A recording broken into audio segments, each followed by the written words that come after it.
Isang pagpalang araw po sa ating lahat mga ka-business namin minamahal. At siyempre sa Luzon, Visayas, Mindanao, good morning po sa inyong lahat. At mga ka-business natin sa Impayong Dagat, good morning sa inyong lahat. At yun nga po, no, samahan niyo po ako sa simpleng vlog na ito mga ka-business. At bibili na po ako ng pandesal. Magkakape kami ni tatay para pag-usapan namin kung ano ang totoong nangyari sa kanila. So yun nga po, no, mga ka-business, wag po kayong umalis, babalikan ko po kayo. Ayun nga po, no, mga ka-business, balik tayo. Yun, at kung napanood nyo po doon sa ano natin mga kapapi, mga ka-business, yung in-upload na ako una-una, yung kasunod po ito mga ka-business. Tatay po mga ka-business, doon siya galing sa ilan ni Tatay Punyong, natulog. Ngayon, nung pagdating po ng gabi, hinintay ko po siya mga ka-business. At nakita ko yung kanyang itsura. Puro siya bukol. Yung bunganga niya, yung dito sa gilid ng kanyang bibig, musli, bumukol din, ano po mga ka-business. So, sobrang awa ang naramdaman ko.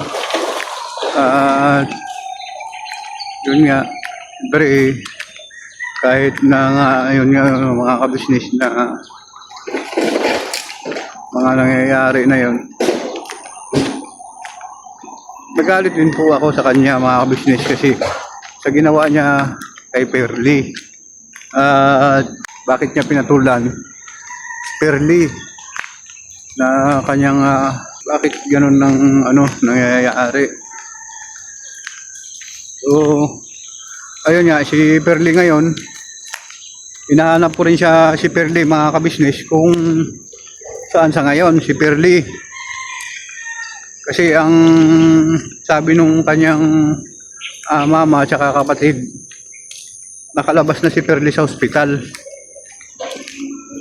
Pero ang tanong, hindi naman umuwi dito kung saan si Perly ngayon. Kaya hindi ko rin siya istorya mga ka-business, hindi ko rin siya ma-vlog kasi wala ang asya. Ngayon si tatay na lang po ang aking tatanungin kung ano po ang nangyari talaga. Yun nga po, no, mga ka-business, dumahala ko doon. So ayun ang pakiramdam ko dahil Lunes hindi po ako nakapunta, Martes yun naghatid ako. Parang gusto ko talaga na na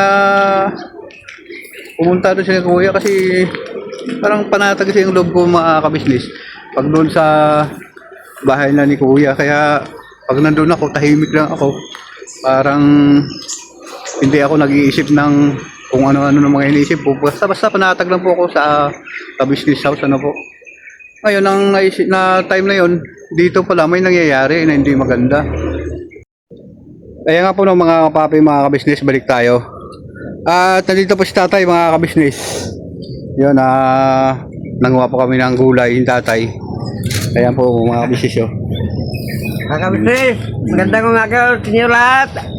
Magkana mo kayo ng gulay, kakain tayo ng gulay. Ayan. Saka ito po yung gulay namin mga ka-business. Lagay natin dito tayo para ayan, marami pong malunggay mga ka-business. Gulay namin ni tatay. Ano po? Lagay natin dito tayo. Siyempre po mga ka-business, tingnan nyo, nguso ni tatay, Ayan. Bato pa. Kundi ko na sa laging bato. Ayan po na mga ka-business. Ako ba? Ilagay lang po natin to para Ng bako ng bato. ayan. Magandang ayan, susuka dito tayo. Okay, mag-usap tayo tungkol sa nangyayari ngayon. Dito, susuka dito. Ayan, at bumili po kami ng kape mga ka-business. Kape. Yung pandesal kanina. Yun. At magkakape kami tatay. So, pinahanap ko rin po si Jasper mga ka-business para ma-interview natin. Doon siya. Ayun.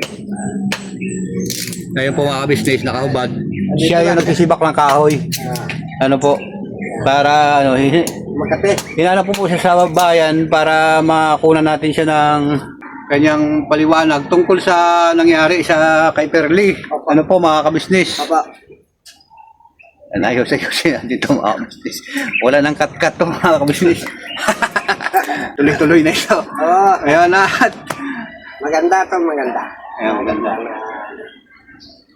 Magandang umaga sa inyo lahat na ito ay para malaman nyo ang totoo na ginuba niya ang bahay ko.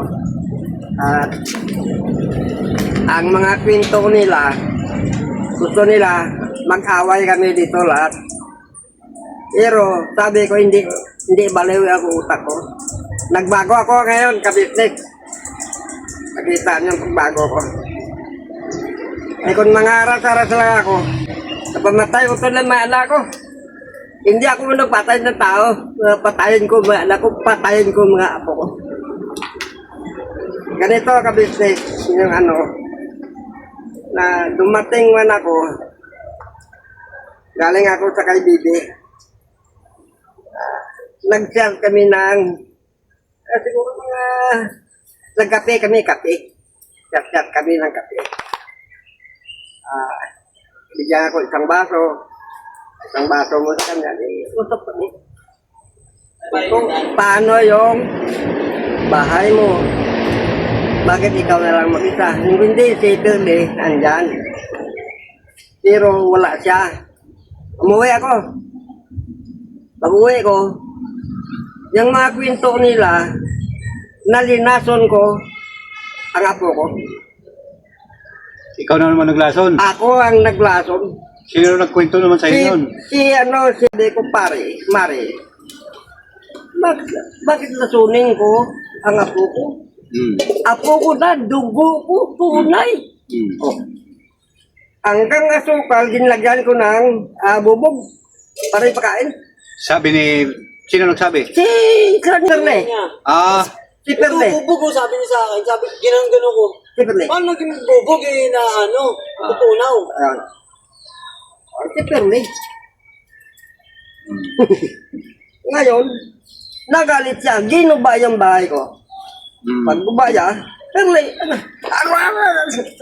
kinuha na ako ng bato. Ayun, ito. Kaya pala na wasak yung uso mo. Nasalag ko, pagsalag ko, kumuha ako ng, pangbaskong kahoy, sa kanin. Yung sandok. Sandok. Sandok pala. Pijiti ko sa ulo niya. Akala ko naman, kasi ang, ayun nga po no, kasi dinala ko po namin siya sa barangay. Ngayon, ang sabi niya, pinagpapalog mo daw ng buti, ng bakal. O kaya pinagtataga mo siya. Ngayon, ang problema doon kasi, yun nga po no, mga kabisnes, kaya nga hindi ko masyadong nagsalita doon na ano, kaya hindi ko siya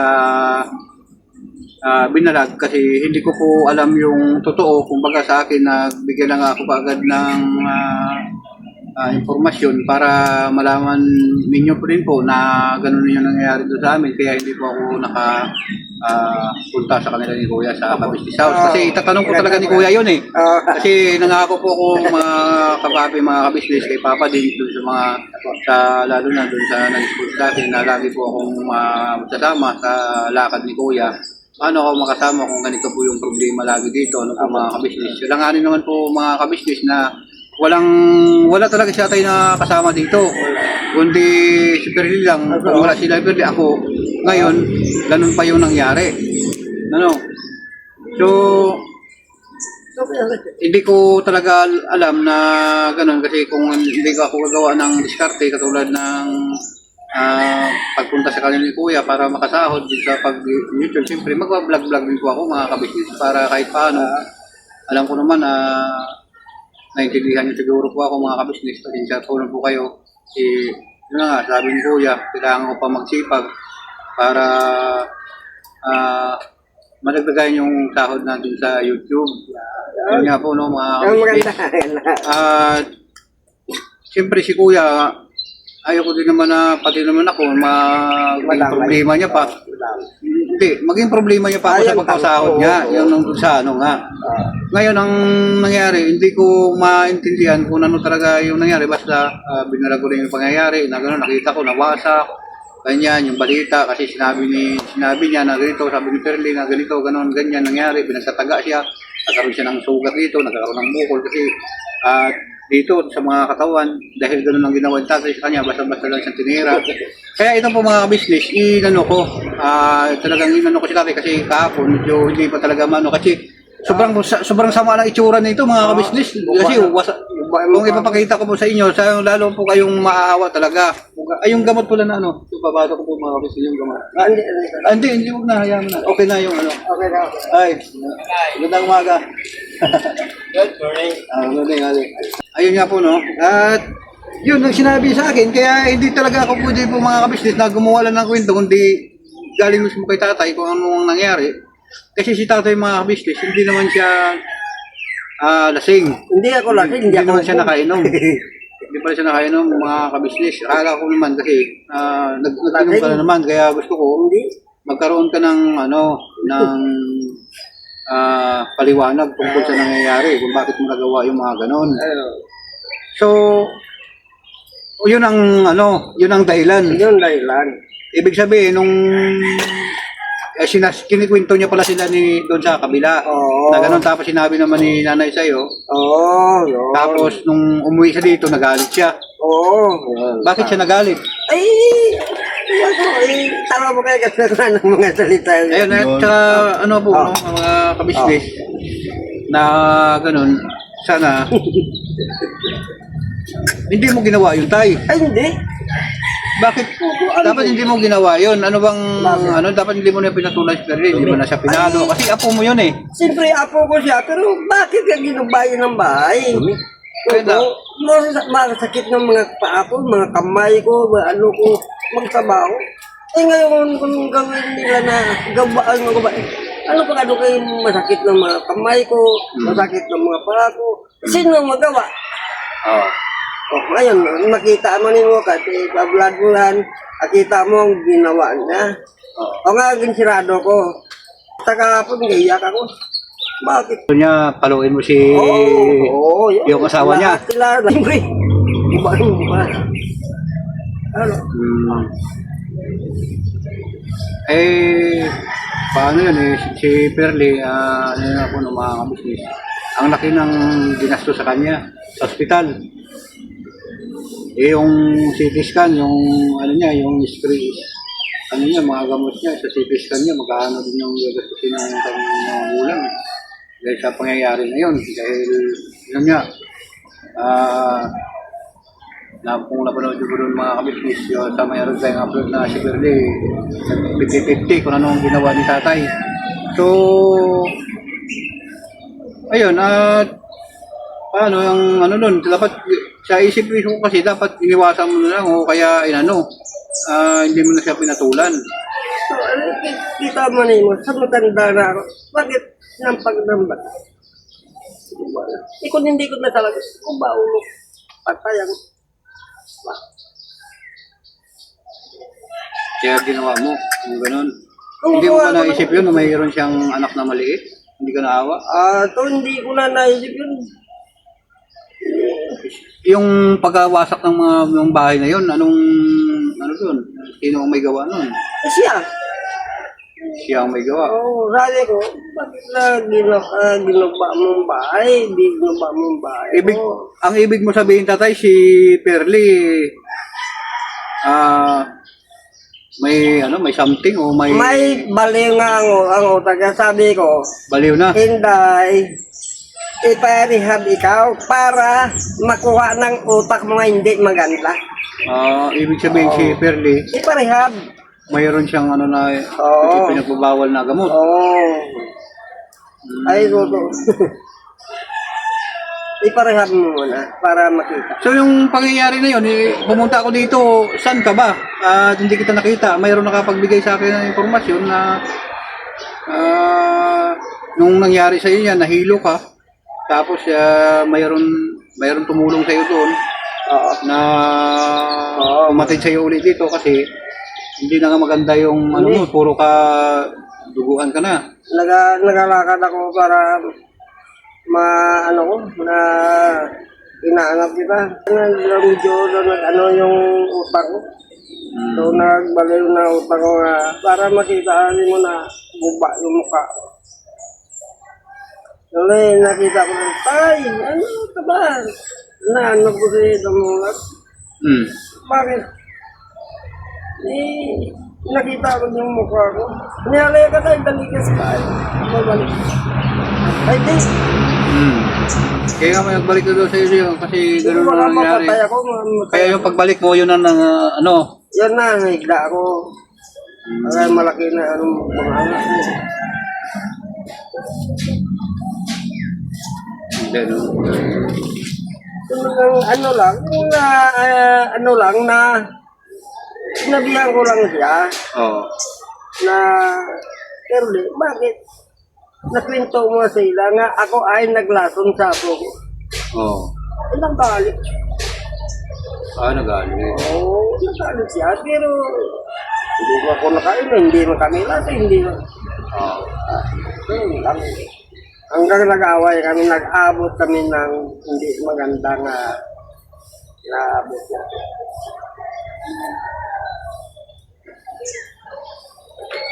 Ano nangyari sa tubig ng bear? Madumi na tayo. Madumi. Marami. Kaya ako ng mga business na sinapon kasi yung kanina ng tubig kasi umalis na tayo ng mga malunggay na lumabig na yung tubig kasi bumili mo ko ng panisa sa taas. So, ayun ako no, tulis-tulis ka na kakain, sandali. Sandali po mga kabisnes balikan ko po kayo Oo. Ayun po ng mga kabisnes, balik tayo. At kain mo tayo ng potensyal mga kabisnes. Kasi Kung hindi mo po ano yan, may lang, di ako ang may mga baliw. sinapay ka tayo. Maraming binili naman dito siya ng mga kabisnes. Akong maayos mo na Mga kabisnes gagawa ko na maganda. Ako bang masama. Tatlong beses na kami nag-inis ng tubig kasi nasa tapo. Tapos na.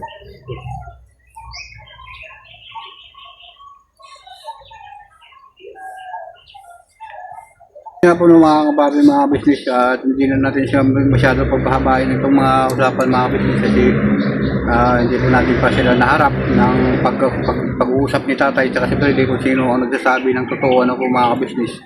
Ngayon kung halimbawa makita ko si Freddy, kausapin ko rin siya kung ano po ang totoong nangyari at kung bakit umabot na hantong sa ganyang sitwasyon. Mahirap din kasi na magsasalita dito mga kabisnes na hindi po natin tukoy pa talaga ang totoo. Ngayon si tatay, ito, ang kanyang paliwanag, yun ang kanyang paliwanag, kaya nagawa niya yung mga bagay na yun.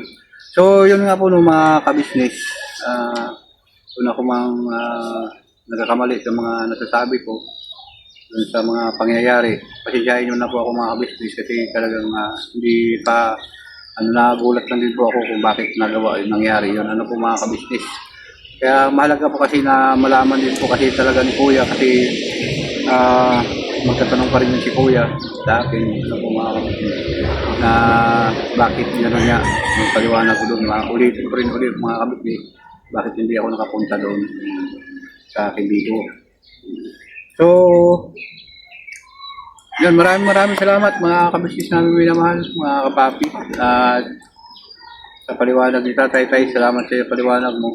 Siyempre, doon sa mga subscriber, mga viewer ng Kabisnes Official, maraming salamat po sa inyong lahat sa pagsuporta sa Kabisnes Official. Siyempre po, sa Pamilya Kabisnes, siyempre sa aming mga kagwang mga kabisnes. Thank you very much. Walang sawang pagmamahal ninyo sa aming kabuhan po ng kabisnes family. Pero hanggang dito na lang po, mga kapapi, mga kabisnes. Magandang umaga sa inyo lahat. Mga lahat. Umaga. Sa mga kabisnes sa Luzon, Visayas, Mindanao, sa mga kabisnes namin, sa ibayong dagat, yun, na nagtrabaho din para sa kanilang pamilya. Yun, shoutout po sa inyong lahat na sila yung Tima Payupay, Ma'am Victoris, Ma'am Nancy Valdez, Ma'am Tutro niyatin siya. Yun, Ma'am Josephine. Yun. Siyempre sa mga minamahal namin na sponsor, yun. Si Ma'am Georgie, shoutout kay Ma'am Junor, yun. Shoutout kay Ma'am, nakilagi dyan, Ma'am Nid, thank you very much sa'yo, pinadalhan mo sa tatay, Ma'am Min, Ma'am Anoy, thank you very much. Dito na lang po.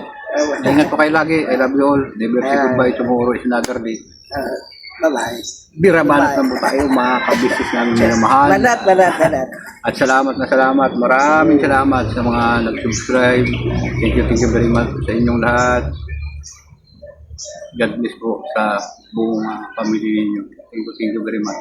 Hindi man ako makakabayad na lahat na tutulong din po sa kaka-business. Thank you very much, mga ka-business.